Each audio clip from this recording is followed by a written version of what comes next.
Sir ఒక party sustain అవ్వాలి అంటే అవతల వ్యక్తిని ప్రత్యర్థిని భౌతికంగా అంతమొందించడమే మార్గమా?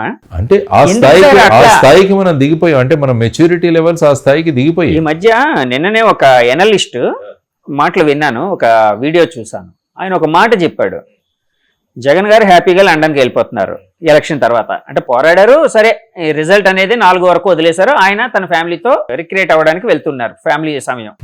అలాగే చంద్రబాబు గారు హైదరాబాద్ వెళ్ళారు ఫ్యామిలీతో గడపడానికి, లోకేష్ గారు హైదరాబాద్ వెళ్ళారు, అలాగే పవన్ కళ్యాణ్ గారు ఇప్పుడు హైదరాబాద్ వెళ్ళిపోతున్నారు. వీళ్ళు అధినాయకులందరూ వాళ్ళ ఫ్యామిలీకి సమయం కేటాయిస్తున్నారు, కోల్పోయిన సమయాన్ని ఫ్యామిలీకి కేటాయిస్తున్నారు. మీరందరూ ఇట్లా కొట్టుకు చేస్తున్నారు, కొంచెం మారండ్రా అని చెప్పి ఒక మాట అన్నాడు ఆయన. కరెక్ట్. దీన్ని యాక్చువల్గా ఏంటంటే ముఖ్యమంత్రి తన ట్రిప్ను క్యాన్సిల్ చేసుకోవాలి. రాష్ట్రంలో ఇటువంటి పరిస్థితి ఉన్నప్పుడు ఆయన ఇప్పుడు కూడా ముఖ్యమంత్రి. అవునండి, ముఖ్యమంత్రి కదా. ఇటువంటి పరిస్థితుల్లో రాష్ట్రంలో సీఎమే కదా. ఆ రిజల్ట్స్ వచ్చిన తర్వాత ఫైనల్ గా ఆయన రాజీనామానో లేకుంటే ఏమవుతుందో అది తర్వాత విషయం. కానీ ఎప్పటి వరకు ఆయన బాధ్యత వహించాలి కదా. కాబట్టి ఈ షుడ్ క్యాన్సిల్ హిస్ ట్రిప్. నేను వెళ్ళను, రాష్ట్రం ఈ విధంగా బగ్గుమంటున్న సమయంలో నేను బాధ్యత వదిలేసి ఎలాగ వెళ్ళగలను? అదే ఇలాంటి పరిస్థితుల్లో ఎవరైనా ఎస్పీ కానీ కలెక్టర్ కానీ మేము మా కుటుంబంకి సమయం ఇచ్చారంటే మీరే లీవ్ ఇవ్వరు వాళ్ళకి. మరి CM should not take the leave. ఇటువంటి బాధ్యతాయుతమైన పొజిషన్స్లో మనకు పర్సనల్ లైఫ్ ఉండదు. You should forgo your personal life. మన కుటుంబ జీవితం ఉండదు మనకి. అది ప్రజల కోసం మనం దాన్ని త్యాగం చేయాలి. అదే సెట్టింగ్ ఏ రోల్ మోడల్ అంటే. రోల్ మోడల్ అంటే ఏంటి ఉంటుందంటే మనకు ప్రయారిటీ ఏంటి. సో ఆ విధంగా చేసుకోవాలంటే నేను I always recommend CM should cancel his trip now. వెళ్ళేసి రాష్ట్రం ఈ విధమైన పరిస్థితుల్లో ఉన్నప్పుడు వదిలివేస్తే ఎలాగుంటుంది? అదే ఆలోచించుకోగలగాలి కదా. అదే బాధ్యతాయుతంగా మనం ప్రవర్తించడం అన్నది. సార్ జగన్మోహన్ రెడ్డి గారు 157 అంటున్నారు, పక్కాగా వస్తాయి అంటున్నారు. అలాగే చంద్రబాబు నాయుడు గారు వాళ్ళ కూటమి నేతలు అయితే 130 నుంచి 140, 145 వరకు వచ్చే అవకాశం ఉందని వాళ్ళు చెప్తూ ఉన్నారు. సో ఈ సినేరియో చూసిన తర్వాత మీరు ఎవరు టీడీపీ పార్టీ వచ్చే అవకాశం ఉందని భావిస్తున్నారా, వైసీపీ పార్టీ వచ్చే అవకాశం ఉందని భావిస్తున్నారా? ఇదంతా ఏంటంటే మనకు ఈ 2026 సంవత్సరంలో ఈ డీనోటిఫికేషన్ అయ్యి మళ్ళీ అన్ని అసెంబ్లీలు ఇవన్నీ పెరగబోతున్నాయి. ఐ థింక్ వీళ్ళిద్దరూ ఆ సంఖ్య గురించి మాట్లాడుతున్నారు అనుకుంటాను. 2026 వచ్చే పరిస్థితిని వీళ్ళు ఇప్పుడే అజ్యూమ్ చేసుకుంటారు. మాకు 170, వీళ్ళకి 133 ఎంతో కలిపి ఆ విధంగా అనుకుంటున్నారు అనుకోండి. ఉన్నవి మనం 175. ఇందులోనే మనకు తిరగాలి. ఇందులోనే తిరగాలి మనకు. కాబట్టి ప్రతి ఒక్క నేత కూడా ఆ విధంగా క్లెయిమ్ చేస్తాడు, అంతే. There is no doubt. ఎందుకంటే మా పార్టీ గెలుస్తుందని అంటాం, వాళ్ళ పార్టీ వాళ్ళు గెలుస్తుందంటాం, వాళ్ళ పార్టీ. ఎందుకంటే క్యాడర్ యొక్క ఉత్సాహాన్ని ఆత్మస్థైర్యాన్ని కోల్పోకుండా దాన్ని పెట్టాల్సిన లీడర్ భూమిక. సో ఆ విధంగా చేసుకుంటూ పోతుంటే సో వాళ్ళ ఎనీవే 4th తెలిసిపోతుంది. అంటే మీరు భావిస్తున్నారు సార్? ఏది ఇప్పుడు ఏంటంటే ఒక 2 నుంచి 2.5% ఓటింగ్ పెరిగింది. టీడీపీ వాళ్ళు ఏమంటున్నారు, ఈ పెరిగిన ఓటు మాదే అంటున్నారు. వీళ్ళు ఏమంటున్నారు, ఈ పెరిగిన ఓటు మా ఈ సంక్షేమ పథకాలు తీసుకునే వాళ్ళు పెద్ద సంఖ్యలో వచ్చి వేశారని వీళ్ళు అంటున్నారు. అంటే అల్టిమేట్గా ఈ సీక్రెసీ ఆఫ్ ఓటింగ్ వల్ల దాన్ని అష్యూమ్ చేసుకోండి. కాబట్టి June 1న వెస్ట్ బెంగాల్లో ఎలక్షన్స్ అయిన తర్వాత మొదలవుతాయి. 1 తర్వాత ఎగ్జిట్ పోల్స్ మొదలవుతాయి. ఆల్రెడీ సోషల్ మీడియాలో నడుస్తూనే ఉన్నాయి, 2 రకాలుగా వస్తున్నాయి. ఒకటి వీళ్ళకింత వస్తుందని, వీళ్ళకింత వస్తుందని, ఈ విధంగా అనుకుంటూనే వెళుతున్నారు. ఎగ్జిట్ పోల్స్ కూడా శాంటిటీ లేదు కదండి. శాంటిటీ లేదు. అలాంటి కూడా వెంటనే చేయొచ్చు ఎగ్జిట్ పోల్స్. ఎందుకంటే ఎగ్జిట్ పోల్స్ చేసేవాళ్ళు నేను ఎప్పుడు ఏమంటుంటానంటే మీరు ఎంత శాంపుల్ని తీసుకున్నారని చెప్పాలి. మీరు 10 మందిని అడిగారా, 2 లక్షల మందిని అడిగారా? ఎప్పుడైతే శాంపుల్ సైజ్ పెరుగుతుందో తర్వాత ఏంటంటే ప్రతి వ్యక్తి కూడా ఆ విధంగా వ్యక్తీకరించాడన్నది కూడా లేవు. చాలా ఎగ్జిట్ పోల్స్ ఫెయిల్ అయ్యాయి. మీరు చూసుకుంటే చాలా ఎగ్జిట్ పోల్స్ ఫెయిల్ అయ్యాయి మనకి. అదంతా ఏంటంటే ఒక బెట్టింగ్. ఇది ఒక బెట్టింగ్ ఒకటి. ఇంకోటి ముఖ్యంగా ఈ ఎగ్జిట్ పోల్స్ జరిగేవన్నీ బెట్టింగ్. ఇప్పుడు చాలా చోట్ల బెట్టింగ్ జరుగుతున్నాయి. ఇందులో ఈయనకి ఎంత మెజారిటీ వస్తుంది, ఆ నియోజకవర్గంలో ఆయన గెలుస్తారా గెలవరా, ఆ తర్వాత మెజారిటీ ఎంత వస్తుంది, ఇది సట్టా బజార్ జరుగుతూనే ఉంటుంది. సో ఈ ఎగ్జిట్ పోల్స్ ఇవన్నీ కూడా, అందుకనే నేను ప్రశాంతంగా చెప్తాను, మనం 4వ తేదీ వరకు ఆగుదాం. ఎందుకు ఆల్రెడీ మన భవిష్యత్ ఏదైతే ఉందో అందులో మనకు బంధించబడింది. ఇప్పుడు ఐపీఎల్ బెట్టింగ్స్, క్రికెట్ మ్యాచ్లు బెట్టింగ్స్, ఇంకో బెట్టింగ్లు జరిగితే వాళ్ళ నుంచి ఫ్రేమ్ చేయడానికి పట్టుకోవడానికి ట్రై చేస్తాము, ఫ్రేమ్ చేస్తాము, చార్జ్ షీట్ అంతా వేస్తాము, వాళ్ళని జైలుకి పంపిస్తారు. ఈ పొలిటికల్ బెట్టింగ్స్ మీద మరి ఎలాంటి ఇది ఉండదా సార్? అంటే any betting is a betting, అంతే కదండి. ఇప్పుడు దాని మీద చెయ్యాలి కదా. అంటే ఇవన్నీ ఏంటంటే ఎక్కడ డాక్యుమెంట్ రాసుకోరు వీళ్ళంతా. కూడా డాక్యుమెంటేషన్ ఉండదు కదండి ఐపీఎల్ బెట్టింగ్స్ వాటిలోని ఐపీఎల్ బెట్టింగ్స్ ఇవన్నీ ఏమవుతాయంటే ఫోన్ ద్వారా తీసుకుంటుంటాం. అదే మేము ఈ బాల్లో వీడు అవుట్ అవుతాడు, ఈ బాల్ 4 కొడతాడు, లేదంటే ఈ డాట్ బాల్ అవుతుంది, ఇలా రకరకాలుగా వాళ్ళు ఫోన్లతో ఉంటారు. అవన్నీ కూడా రికార్డెడ్ ఉంటాయి. ఓకే, ఇవేంటంటే 2 వ్యక్తులు కూర్చొని అనుకుంటారు. ఇదేం ఓపెన్ గా అందరూ ప్రదర్శన కాదు కదా, ఈ నియోజకవర్గం మొత్తం రాష్ట్రం తెలుస్తుంది సార్. ఇప్పుడు ఓపెన్ గా ప్రజలు మాట్లాడుకునేటట్టు ఉంటుంది. పలానా వాళ్ళు ఇద్దరు బెట్టింగ్ కాసారు, ఇక పలానా అతను ఈ పార్టీ మీద కాసాడు, పలానా అతను ఆ పార్టీ మీద కాసాడు. అంటే దాని డాక్యుమెంటేషన్ ఎక్కడ, దాని రికార్డ్ ఎక్కడ ఉండదు కదా. రికార్డు ఉంటే ప్రతి betting is illegal. Any betting is illegal. Cricket betting కావచ్చు, ఇది కొంతమంది వర్షం ఇక్కడి వరకు పడుతుందో అక్కడి వరకు పడుతుందని కూడా బెట్టు కాసేవాళ్ళు. అంటే బెట్టింగ్కు ఏది కూడా అనర్హం కాదు, దేని మీదైనా బెట్టింగ్ కావచ్చు అన్నది మనం అంతా చూసినాం. శ్రీ గారు చెప్పినట్టు కుక్క పిల్ల సబ్బు పిల్ల కాదేది అనర్హం అంటారు. కాబట్టి బెట్టింగ్ కాదేది అనర్హం అని మనం చెప్పుకోవచ్చు. ఎనీథింగ్ యూ కెన్ బెట్, ఆ విధంగా ఉంటుంది. కానీ ఏంటంటే ఈ విధమైన పరిస్థితులలో భవిష్యత్తు రాష్ట్రం గురించి ఆలోచించాలి మనం అందరం కూడా. రాష్ట్రం భవిష్యత్తు ఏంటి? ఆల్రెడీ 10 సంవత్సరాలు మనం పోగొట్టుకున్నాం. విభజన జరిగిన తర్వాత రాష్ట్రం చాలా లాస్లో ఉంది మన రాష్ట్రం. ఎందుకంటే మన రాష్ట్రాన్ని చూసుకుంటే రావాల్సినవి ఏవీ రాలేదు. ఈ రాష్ట్రాన్ని గురించి మేము పట్టించుకున్నామన్న వాళ్ళు కూడా లేదు. ఎప్పుడు చూసినా పొలిటికింగ్ ఇందులో, ఎప్పుడు చూసినా రాజకీయమే ప్రతి దాంట్లో కూడా. మరి నేను మళ్ళా రిపిటేషన్ కావచ్చు కానీ ప్రత్యేక హోదా ఏమైంది? విభజన హామీలు ఏమయ్యాయి? హైదరాబాద్ ఇంకా జూన్ వరకు మన క్యాపిటలే.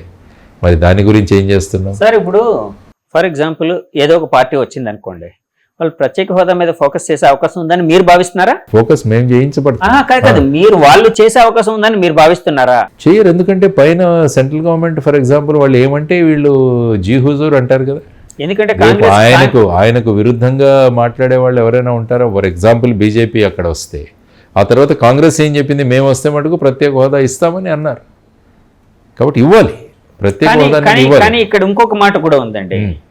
ఇప్పుడు అంటే రాదు అని తెలిసిన తర్వాత ఒక మైలేజ్ కోసం కొన్నిసార్లు రకరకాల మాటలు చెప్తూ ఉంటారు. అంటే ఎగ్జాగరేట్ చేసి మేము అది చేస్తాం ఇది చేస్తామని చెప్తూ ఉంటారు.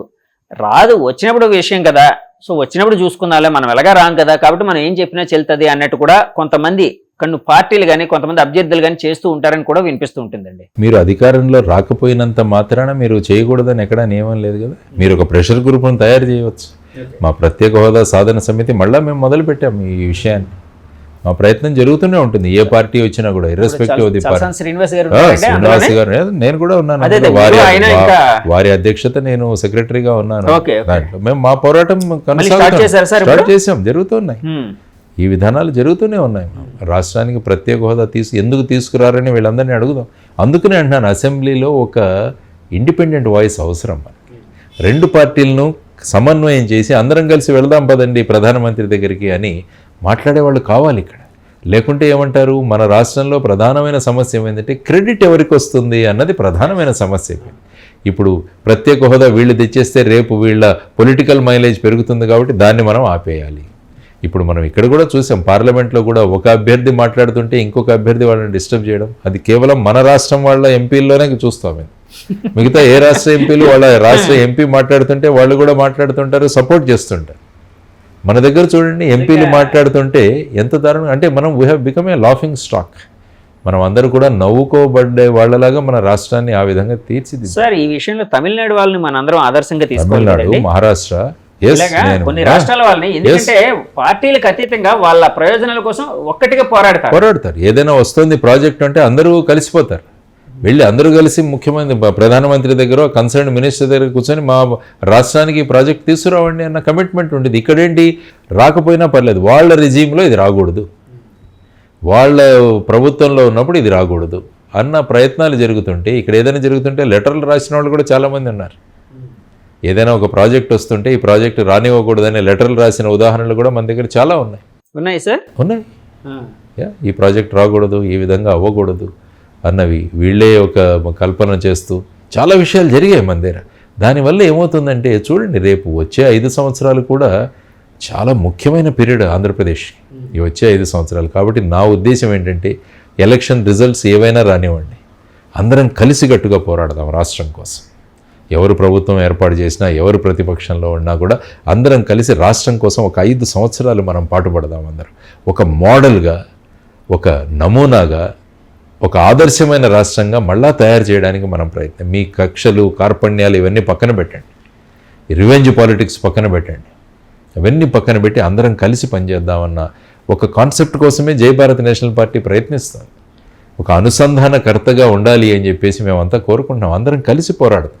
సార్, ఇప్పుడు అందరూ కలిసి పోరాడాలి అని మీ ఆశయం ఏదైతే ఉందో చాలా గొప్పది, బాగుంది. కానీ ఈ ఆశయాన్ని రాజకీయ పార్టీల్లో రావాలి కదండి. ఇప్పుడు పోరాడాలి అంటే రాజకీయ నాయకులందరూ కలవగలగాలి. ఫస్ట్ ఆఫ్ ఆల్ పార్టీలు కలవగలగాలి, ఒకే తాటి మీదకి రాగలగాలి, ఒకే డయాస్ని పంచుకునే వేదిక పంచుకునే విషయం ఉండాలి.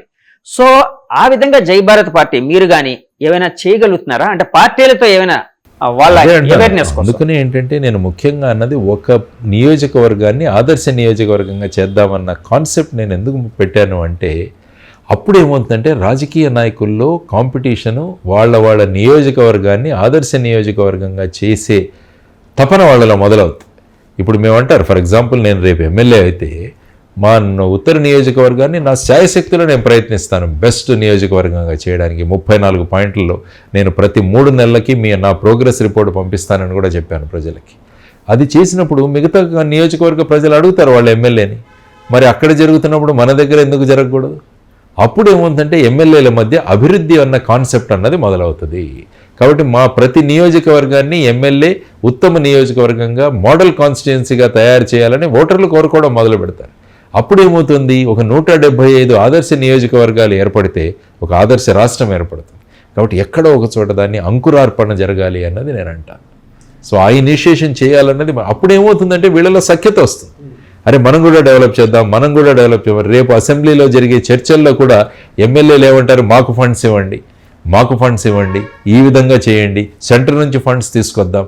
ఈ విధమైన కన్స్ట్రక్టివ్ డిస్కషన్ అవుతుంది. కానీ ఇప్పటిలాగా వీళ్ళని తిట్టుకోవడం, వాళ్ళు డిస్ట్రక్టివ్, అంతా డిస్ట్రక్టివ్, ఒకరినొకరు అనరాని మాటలు తిట్టుకోవడం, అన్పార్లమెంటరీ లాంగ్వేజ్ యూజ్ చేయడం, వాటి వల్ల సమాజం మీద యువతరం మీద ఏ ప్రభావం. ఇప్పుడు చూడండి, ఎవరైనా యువతరం మాట్లాడుకుంటున్నప్పుడు కూడా వాళ్ళ మాటలు వింటుంటే ఏమవుతుందంటే అసెంబ్లీలోనే అలా మాట్లాడుకుంటున్నారు కదా అన్నది వాళ్ళు చెప్పే ఉదాహరణలు.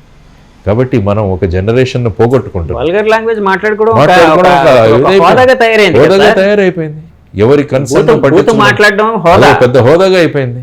సో ఆ విధమైన పరిస్థితులను మార్చాలి మనం. ఎందుకంటే రాష్ట్ర హితం మనకు చాలా ముఖ్యం. ఎంతోమంది పిల్లలు చదువుకుంటున్నారు, ఎంతోమంది డిగ్రీలు MBAలు చేసి బయటకు వస్తున్నారు. వాళ్ళందరికీ ఉపాధి కల్పించలేకపోతున్నాం మనం. దాన్ని కల్పించకపోగా మనం ఒకరి మధ్య ఈ విధంగా డివైడేషన్లు పెట్టుకొని రాష్ట్రానికి పెట్టుబడులు రాకుండా చేసుకుంటూ మనం రాష్ట్రాన్ని ఎక్కడికి తీసుకెళ్తున్నాం ఆలోచించాలి. దానికోసమే అందరినీ అనుసంధానం చేయాలి. జై భారత్ నేషనల్ పార్టీ భూమిక ఇదే ఉంటుంది. రేపు ఎన్నికల కౌంటింగ్ అయిన తర్వాత కూడా జై భారత్ నేషనల్ పార్టీ రాష్ట్రం కోసం ఏ విధంగా రాష్ట్రాన్ని అభివృద్ధి చేయాలన్నది అందరిలో సమన్వయం తీసుకోవడానికి ప్రయత్నిస్తుంది మా పార్టీ. సమన్వయం ఏ విధంగా ఉంటుందండి? అంటే ఫర్ ఎగ్జాంపుల్ మీరు ఒక సమస్య మీద పోరాడదాం, లేకపోతే జనంలో అవేర్నెస్, లేకపోతే రాజకీయ నాయకులు అవేర్నెస్ ప్రకటిద్దామని అనుకున్నారు అనుకోండి. అక్కడ ఎమ్మెల్యే, ప్రతిపక్ష ఎమ్మెల్యే అంటే ప్రతిపక్ష క్యాండిడేట్ వాళ్ళందరి దగ్గరికి వెళ్ళి చెప్తారండి. అందరు వెళ్ళి చేద్దామంట.